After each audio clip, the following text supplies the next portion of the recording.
The old oak tree cast long shadows across the churchyard. James leaned against its rough bark, watching families file out after the service.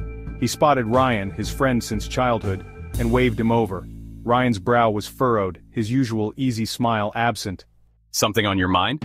James asked, concern lacing his voice. Ryan sighed, running a hand through his hair. This sermon, it's like Pastor Doug doesn't even know us anymore. Another Sunday, another plea for donations to the refugee resettlement program. James nodded, sharing his friend's frustration. It's like James White's anti-Christian nationalist Gnosticism has now become the norm and even on the pulpit of their own rural Presbyterian church.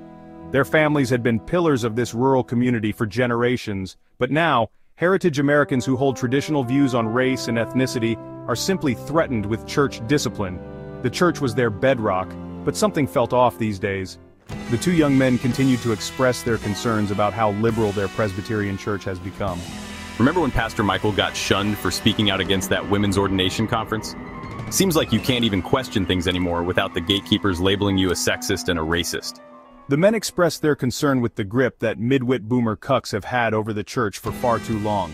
Pastor Michael had been a firebrand, a man who spoke plainly about the roles God ordained for men and women. His departure had left a void. It's like they're trying to erase our heritage, replace it with something completely foreign to the heritage America.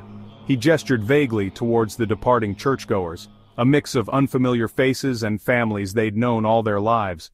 A feeling of unease settled over them, the sense of being strangers in their own spiritual home.